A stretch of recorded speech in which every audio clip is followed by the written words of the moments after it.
All right, you guys. So today we are going to get a look at the General Grevious Black Series 6-inch figure.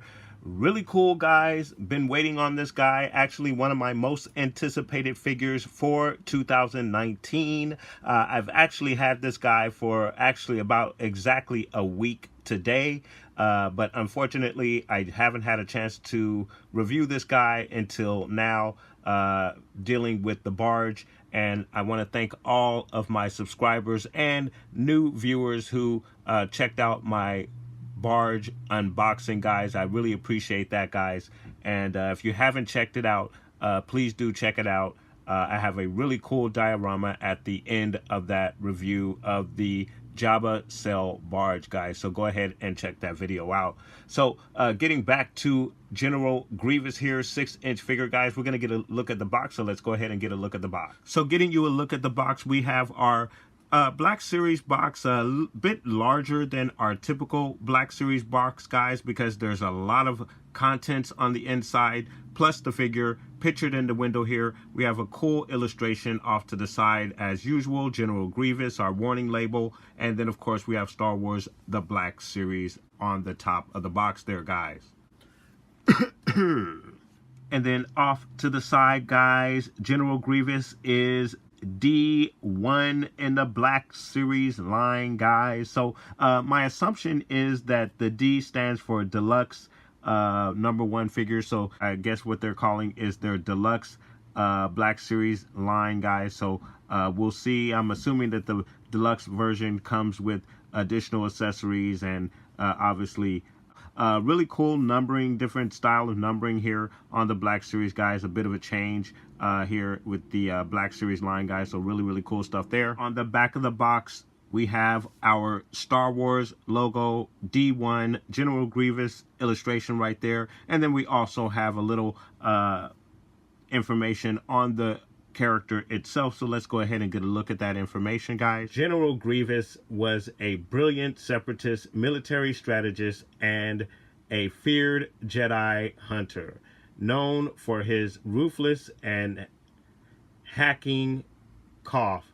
His body itself was a weapon, allowing him lightning quick strikes and devastating blows, but he was also quick to run from a fight, a tactic that worked until one final meeting with Obi-Wan Kenobi. And then on the other side of the box, we have General Grievous, and then Grievous in the background, shaded in the background there. Really cool stuff there, guys. And then back around to the front, guys. So we're going to go ahead and get this figure out of the box, take a look at the accessories, the articulation, and all that good stuff, guys. All right, you guys. So we got him all out of the box, and he is a really cool looking figure, guys. A really nice looking figure. But in regards to getting him to stand, I had a lot of difficulty trying to get him to stand in a pose that I really wanted to get him in. I kind of wanted to get him in a running style of pose with all of his sabers, but unfortunately I just was not able to get him to stand in that particular pose. So I had to stand him any which way that I can get him to stand, and this was the best that I could do. So right off the bat, I really have to knock some points off for that. But other than that, he looks really awesome. He comes with a lot of accessories. You get a cloth cape. I am always a sucker for soft goods. So really cool stuff. Let's get a closer look at the figure, guys. All right, you guys, and getting you a better look at the figure, guys. Again, appearances are very awesome with this figure. Nicely detailed. Very cool stuff. Gonna pull him a little bit closer to the camera. But as you can see, we have some really cool detail in the face area, in the eyes. Just really nice stuff there, guys. Getting you a really cool, close, in-depth look at the figure, guys. Just really awesome stuff there. And then you got nice weathering as well on the chest plate, and we're going to pull the cape off so we can get a better look at that. But on the metal portions of the skeleton, you have some weathering there as well, some scuffs and whatnot. So really nice detail on this figure, guys. He looks absolutely awesome. So as we pull the cape off of the figure, guys, we can get a better look at more of the detail, especially as it pertains to the chest plate there. So again, really nice detail there all the way around. Just really awesome looking figure. As we have the cape off of the figure, and you get to see all the inner workings of our General Grevious figure here. And then to bring it all the way around, guys, just looks really cool. Legs, everything.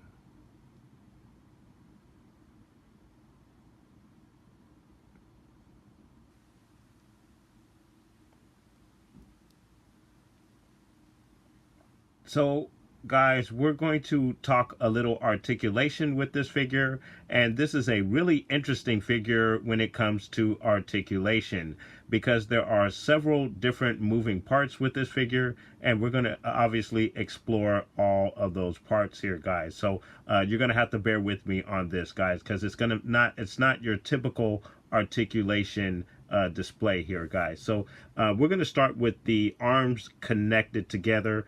And so when you're connecting the arms together, there's a slot here that connects into there. You have the little peg that connects into the hand, and then you also have a little slot that is supposed to slide into the shoulder. But the only problem is once you get one piece popped in on one side, and then you try to get this piece lined up over here, you know, then everything else starts to disconnect, and you're not really getting the full benefit of everything being one piece. But there we go. That's probably as good as I'm going to be able to get it. So there you have the arm all together. Again, you have 3 different points where you put the slot into the shoulder, the slot into the forearm, and then the peg into the other hand there, and that's how you're going to connect all the arms together. All right, you guys, so in the arm area, General Grevious is going to go straight out for you like so. He's going to give you an elbow bend like so. Now, unfortunately, I'm having a hard time getting his arm to turn this way and stay that way. It wants to turn inward, so that's not cool there. But again, the articulation with this guy is kind of tricky, so I may have to work with him a bit to get that particular pose, but that's probably as good as I can get with the pump fist, if you will, because the elbow seems to want to turn inward and not stay this way, unfortunately. So but you do get a twist in the elbow somewhat. There is no twist in the wrist whatsoever, which is unfortunate, but you do get a nice range going all the way around with the arm. When the arms are together, you do get that range. And then going out to the side, so going out to the side, he's going to give you a really cool, nice off to the side pose there, so not too bad there. In the leg area, he's going to kick straight out for you like so, which is really cool. Knee bend is going to be really cool, very good. Going back, really awesome, very cool. So your twist is actually at the hip right there, so there's your twist. In the ankle area, so you're going to get a back and forth right here, and then a twist as well at the ankle. So really so in the ab area, you are going to get a down like so, and then a back like so. There is a decent range in the torso area, so not too bad there. And then in the head area, you're going to get a decent twist and turn in the head. He goes down for you like so, up for you like so. There is a bit of a nod there, so not too bad at all. And the articulation in the torso and head area. So once you've taken the arms apart, you now have your 4 different limbs there, and then you get a bit better elbow bend in the elbow, and then the twist is better, so you can get that pump fist motion when the arms are separated a little bit better than you can when the arms are together. So you get a lot of nice range and bend. They extend, the arms extend out very well, up. So again, the articulation is a lot better when the arms are separate as opposed to when they are together. So really cool stuff there, guys. So one of the other issues that I'm having with this particular figure is the fact that there is no peg holes for the feet. Now, one could say, well, they don't really have stands for the 6-inch line. They did make one stand for the exclusive, the Disney Store exclusive here in the States. It was also the exclusive for Toys R Us in Canada, which is the Stormtrooper with the battle damage and blast. That also came with a stand as well.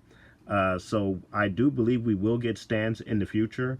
However, I do use the Disney Elite stands from the die-cast figures for my 6-inch figures, and they seem to work pretty well. It's not a perfect fit, but they do work pretty well. But obviously with this figure, I would not be able to use it because there are no peg holes for the feet on this figure, guys. All right, you guys, and getting you a look at the accessories, of course, he does come with 4 different sabers. Now, please do not ask me who these sabers belong to, who did he kill to get these sabers, because I do not know that. But this is one of his sabers, which is a blue saber.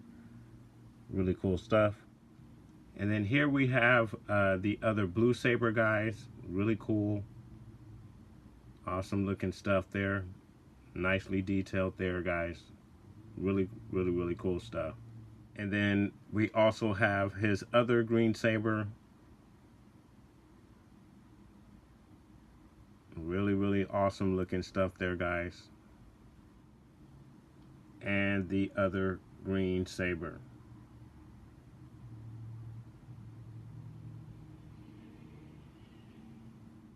And then this would also be his blaster, guys. Really cool looking blaster. Lots of nice detail on the blaster there, guys. Really nice stuff. And then, of course, we also have the cape, which is gray on the outside with a red lining. Inside of the lining, you have places to store the saber hilts, if you wanted to do that, so you can store his hilts there. The cape is removable, however, this is sewn together, so this does not detach to come from around his neck. You kind of have to pull it over his neck, pull it over his head to put the cape on there, guys. All right, you guys, and here we have the figure with all of his weapons. So I tried to get the gun in his hand while the arms were connected, and it was really difficult to do so while trying to get his fingers in the trigger. So obviously I wasn't able to do that, as you can see, so it kind of looks a little awkward having him with the pose with the arm together holding the gun. So that's a bit awkward there. And then also, as you guys can see, if you get a good look there on the inside of the cape, I have placed the other blades, or the hilts of the other blades, in the pockets, so you guys can get a look at how that looks there. So there it is, guys. All right, guys, so there he is, a really cool figure. Appearances are off the charts. Really nice weathering on this guy. The articulation is a bit tricky, but the more that you work with it, the better he is. I did have some trouble trying to get him to stand in the beginning, but again, the more that you work with it, the better he becomes at standing and putting him in different positions. So really cool and very awesome figure. General Grevious 6-inch figure.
All right, you guys, so there he is, General Grevious, 6-inch Black Series figure. Really cool figure, guys. He actually is standing much better the more that I mess with him. So I can tell you, in the beginning, it was a little hard to get him to stand, but again, the more that I mess with him, the easier it is to get him in some better poses and getting him to stand. So really cool stuff, guys. Really enjoyed this figure. Had a lot of fun taking some photos. So guys, let me know what your thoughts are. How do you feel about the General Grevious figure? Have you picked him up? Put those comments down below. Please like and subscribe. And of course, guys, from the Father to the Son to the Obi-Wan Force Ghost, may the Force be with you always.